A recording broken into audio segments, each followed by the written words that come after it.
नमस्कार दोस्तों, हमारे YouTube चैनल में आपका स्वागत है। यहाँ हम रोचक वीडियो प्रस्तुत करेंगे जो आपकी जिंदगी को मनोरंजन से भर देंगे। चैनल को सब्सक्राइब करना न भूलें ताकि कोई भी वीडियो आपसे मिस नहीं होगा। पूजा अक्सर अपनी सहेलियों व दोस्तों से कहा करती थी कि मैं सारी उम्र जगजीत सिंह की गजलों, गुलजार सिंह की गजलों और गुलजार की फिल्मों के सहारे बिताऊंगी। ये दोनों कमरे में हों तो कोई अकेला नहीं हो सकता। संजय वर्मा को पूजा की बातें और अंदाज दोनों इस कदर पसंद थे कि कई बार वह उससे शादी की बात करने की सोचकर भी कह नहीं सका, क्योंकि हिम्मत नहीं जुटा पाया था। पूजा अक्सर कैंटीन में चाय के साथ समोसे या पकौड़े खाते हुए अपने दोस्तों को अपने साथ बीती हुई सड़क चाप आशिकों की कहानियां सुनाया करती। मैं कल घर जा रही थी। दोपहर का समय था। दो लड़के बेसुरा राग अलापते हुए बगल से गुजरे। तुम हमसे दोस्ती कर लो, ये हंसी गलती कर लो। मैं ठीक उनके सामने जाकर खड़ी हो गई और कहा, ठीक है, चलो दोस्ती करते हैं। मेरे इतना कहते ही वे दोनों लड़के सकपका गए और माफी मांगने लगे। सीमा ने कहा, तुम्हें क्या पड़ी थी इस तरह प्रतिक्रिया जाहिर करने की? क्या मैं सब्जी या गोबर हूँ जो प्रतिक्रिया व्यक्त न करती? मैं उन लड़कों को छेड़खानी का वह मजा छकाती कि याद रखते। क्या कर लेती तुम? मैं उनके आई कार्ड रखवा लेती, उनको यूनिवर्सिटी से निकलवा देती। संजय बीच में बोला, पूजा जी, आप जीवन को इतनी सख्ती से क्यों लेती हैं? क्या हुआ, किसी का मन थोड़ा आवारा हो उठा तो? नहीं, मुझे आवारगी पसंद नहीं। वह तो उन्होंने माफी मांग ली, वरना आपको तो खुद संगीत से लगाव है। हाँ, लेकिन सड़क छाप संगीत से नफरत है। पूजा को खुद पता नहीं कि इधर वह कुछ ज्यादा ही सख्त मिजाज होती जा रही है। अगर कक्षा में कोई विषय अधूरा है तो वह बुखार में भी दवा की शीशी पर्स में डालकर कक्षा में आ जाती। ऐसा लगता है जैसे इस एक प्राणी में अनेक और प्राणियां बसे हैं। असफल समाज सुधारक, अकड़ू अफसर, अड़ियल क्लर्क और अधेड़ यौवना। लेकिन 2-3 साल पहले तक ऐसा नहीं था। तब उसकी अनेक सहेलियां और कई मित्र थे। दिन में जब यूनिवर्सिटी से लौटती तो उसकी नजर अपने कंपाउंड के गुलमोहर पर पड़ती, जहां अक्सर कोई न कोई विद्यार्थी जोड़ा पढ़ाई के बहाने प्यार करता होता। प्रकृति के हरेपन के बीच उनकी गुलाबी गुफ्तगू घंटों चलती। पूजा को अक्सर पुराने बीते दिन याद आते। कभी वह अपने 16वें तो कभी 21वें साल की यादों में डूब जाती। उसे लगता जैसे कल की ही बात थी जब वह रिक्शा में बैठ कॉलेज जाने लगती तो उसके तीनों भाई उसे घेर लेते। एक रिक्शे के आगे पायलट बन जाता, दूसरा बगल में गार्ड और तीसरा पीछे फुटमैन। तब इस बैंक रोड पर क्या मजाल जो कभी कोई फप्ती कसे या उसे घूरे। कॉलेज की अन्य लड़कियां जब उसे छेड़खानी के किस्से सुनाती तो उसे अचंभा होता कि क्या लड़के ऐसे भी होते हैं। कभी कभी वह शीशे में अपने आप को देखते हुए सवाल करने लगती, क्या मैं सुंदर नहीं हूँ? मुझे कोई कुछ क्यों नहीं कहता? एमएससी तक पहुँचते पहुँचते पूजा की शादी के लिए कई प्रस्ताव आ चुके थे, पर भाइयों को कोई भी लड़का अपनी बहन के काबिल नहीं लगा। एकाएक उसके पिताजी चल बसे। उनके स्थान पर उसे नौकरी मिल गई। इसके साथ ही जिंदगी की घड़ी कुछ अलग ढंग से टिक टिक करने लगी। अब वह घर की बुजुर्ग थी। उसने अपनी शादी का इरादा ताक पर रख भाइयों के भविष्य पर ध्यान दिया। इसके बाद जिंदगी में कई झटके लगे। माँ का भी निधन हो गया। नए मिजाज की भाभियों का घर में आगमन, फिर भतीजे भतीजियों की चेन पेन के साथ घर में कलह। अगर यह मकान पूजा के नाम न होता तो उसे यहाँ से कब का निकाल दिया गया होता। एक एक करके सभी भाभियां अपने पति और सामान के साथ विदा हुईं। ऊपर से यह आरोप कि ये इतना लंबा चौड़ा मकान लेकर अकेली बैठी हैं और हम किराए के घरों में पड़े हैं। पूजा किस किस से कहे कि भाई सिर्फ नाम को अलग घर में रहते हैं। उनकी आवाजाही और दखलंदाजी में कहीं कोई फर्क नहीं पड़ा था। बड़े भाई के दोनों बच्चे स्कूल के बाद सीधे उसके पास ही आते हैं। वे यहीं बैठकर होमवर्क करके वीडियो गेम खेलते और चाट कुल्फी खाने का मजा लेते। वापस जाते समय बच्चे ऐसे रोने लगते जैसे अपने घर नहीं पराए घर जा रहे हों। गर्मी की छुट्टियों में जैसे ही भाभी का इरादा माँ या अपने भाई के घर जाने का बनता, दोनों बच्चे तुरंत कह देते कि हम तुम्हारे साथ नहीं जाएंगे, बुआ के पास रह लेंगे। भाभी तुनक कर बच्चों का गाल नोचती और कहती, बुआ के यहाँ लड्डू बंट रहे हैं। तीनों भाभियों के तेवर इस बात पर तीखे बने रहते कि पूजा की खोज खबर रखने में भाइयों को कोई आलस नहीं होता था। छोटे भाई की शादी को सिर्फ 1.5 साल हुआ था। छोटी भाभी शाम को तैयार होकर अपने पति से कहती, चलो घूम आए। पति साथ चल देता, पर स्कूटर उसका पूजा के घर आकर रुक जाता। वैसे पूजा कहीं कम ही आती जाती थी, बहुत जरूरी होने पर ही कहीं जाती थी। उस दिन वह चित्रकला प्रदर्शनी देखने चली गई थी। आने में देरी हुई तो भाई नंबर 3 आपे से बाहर हो गया। तुम इतनी रात को बाहर क्यों गईं? जमाना बहुत खराब है दीदी, तुम जानती नहीं। पूजा ने उसके आगे अपनी कलाई घड़ी कर दी और बोली, तू तो बेवजह डर रहा है, अभी सिर्फ 9 बजे हैं। भाई गुर्राया, नहीं बस कह दिया, 5 बजे के बाद तुम घर से निकलोगी। नहीं, मैं इतनी बड़ी हो गई हूँ, बता मेरी चौकीदारी तू करेगा या तेरी चौकीदारी मैं? दीदी मजाक की बात नहीं, वारदात कभी भी हो सकती है। और फिर दीदी, आपके हाथों में मोटे मोटे 3 तोले के कड़े देखकर तो कोई भी लूट लेगा, भाभी ने कह डाला। भाई से हुई तू मैं पूजा को बिल्कुल सामान्य लग रही थी, पर उसकी बीवी की बात उसे डंक मार गई। हमारे दफ्तर में तो लड़कियां इससे भी भारी कंगन पहनकर आती हैं। पूजा ने अपनी भाभी को जवाब दिया। पूजा की कलाइयों में पड़े कंगनों का इतिहास यह था कि ये कंगन उसकी माँ की यादगार थे। माँ इन्हें हमेशा पहने रहती।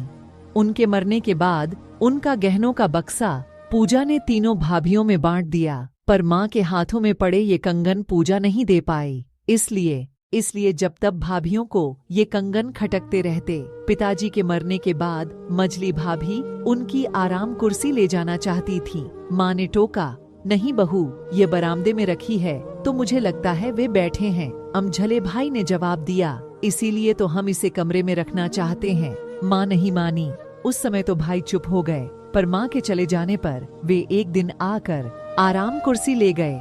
जब तक भाइयों के नए घर सामान से भर नहीं गए, वे महमूद गजनवी की तरह हर हफ्ते आते और कोई न कोई चीज उठा ले जाते। ऐसे तजर्बों ने पूजा को तल्ख बना दिया। इसमें सबसे खराब बात यह थी कि पूजा के अंदर दूसरों की अच्छाइयाँ देखने परखने की जो कुदरती क्षमता थी वह खत्म होने लगी और वह हर वक्त आशंकाओं से घिरी रहती। वैसे भाइयों के लिए अभी भी उसका हृदय जब तब उमड़ता रहता था। भाइयों को ही फुर्सत नहीं थी।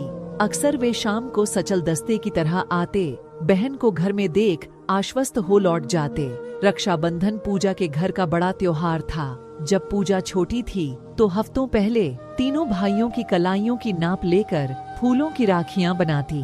बड़ी होने पर न उसके पास इतना समय था न धीरज, फिर भी वह जयपुर की बनी कलावस्तु की राखियां लाकर फल मिठाई से थाल सजाकर भाइयों का इंतजार करती।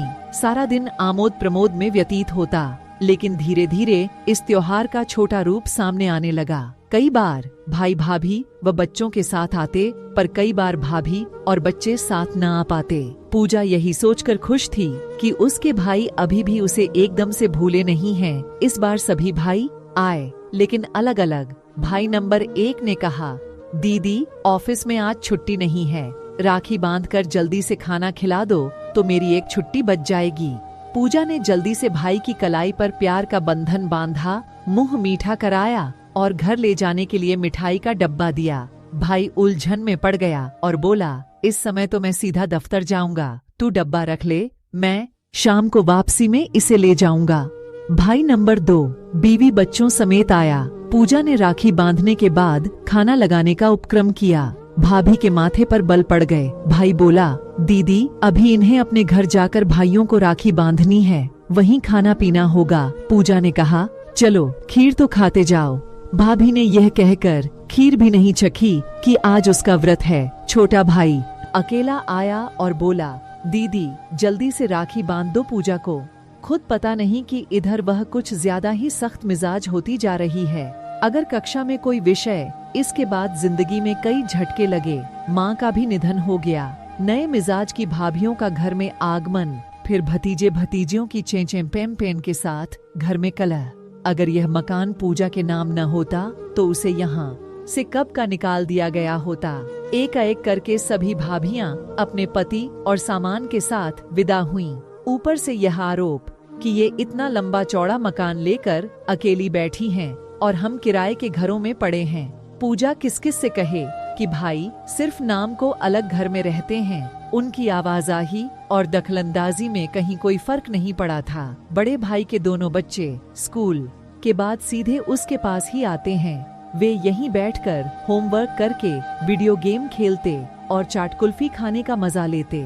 वापस जाते समय बच्चे ऐसे रोने लगते जैसे अपने घर नहीं पराए घर जा रहे हों। गर्मी की छुट्टियों में जैसे ही भाभी का इरादा माँ या अपने भाई के घर जाने का बनता, दोनों बच्चे तुरंत कह देते कि हम तुम्हारे साथ नहीं जाएंगे, बुआ के पास रह लेंगे।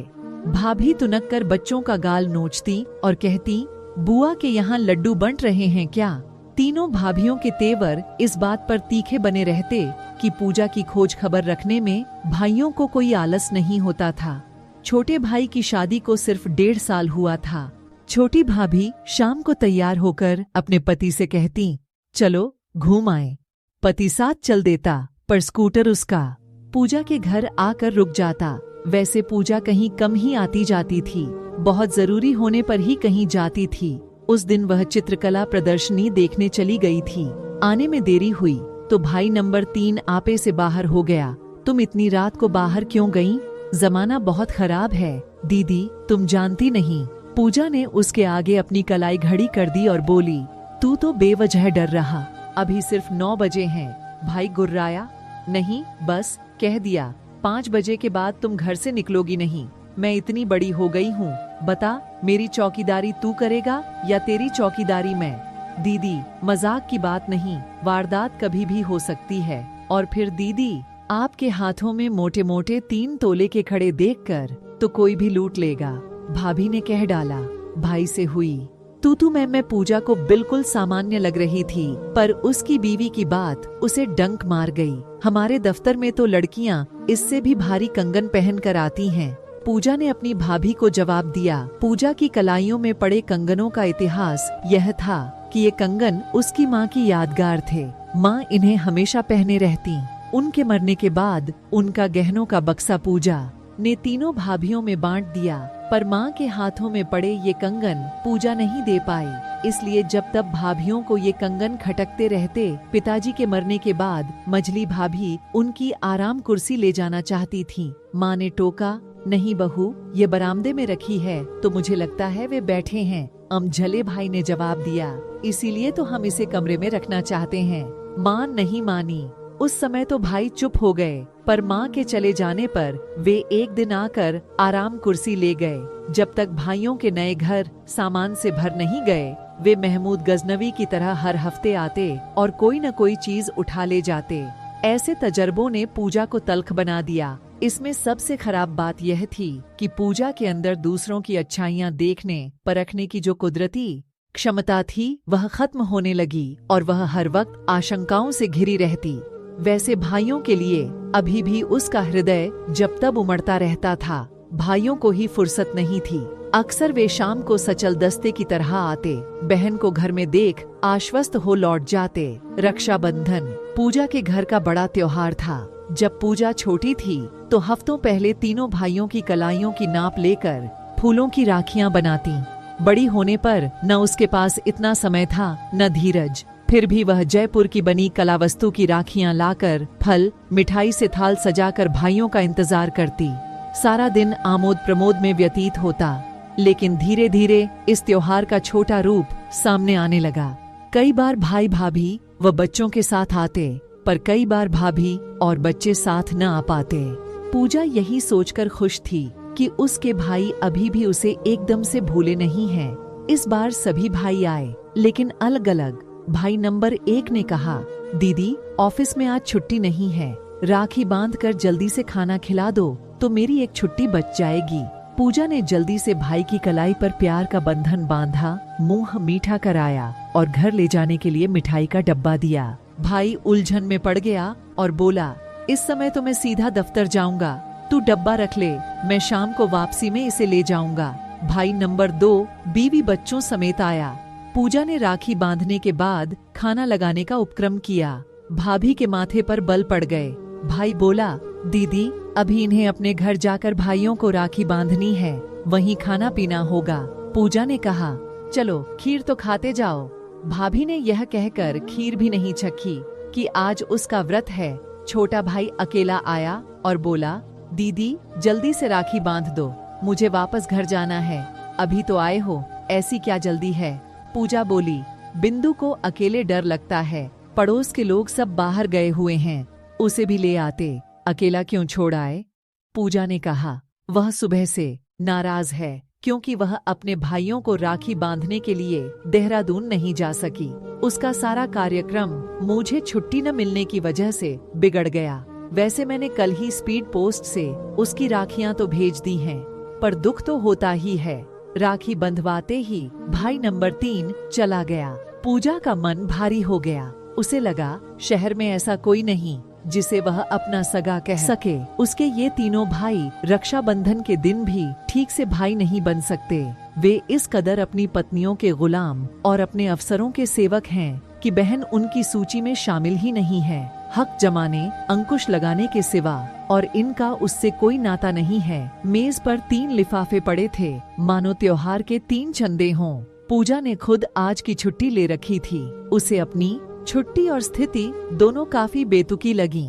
इस समय उन छोटी छोटी बातों को याद करने से कोई फायदा नहीं है। यह सोचकर कि उसके जीवन की रफ्तार में ये तीनों भाई 3 गतिरोधक थे, 3 लाल बत्तियां, 3 ताले। पूजा ने दरवाजा बंद किया और टेप रिकॉर्डर पर जगजीत सिंह की गजल सुनने लगी। आपका समय निकलकर हमारे साथ था, इसके लिए आपका धन्यवाद। अगली बार फिर से मिलते हैं नए और रोचक वीडियो के साथ। चैनल को सब्सक्राइब करना न भूलें। धन्यवाद और शुभकामनाएं।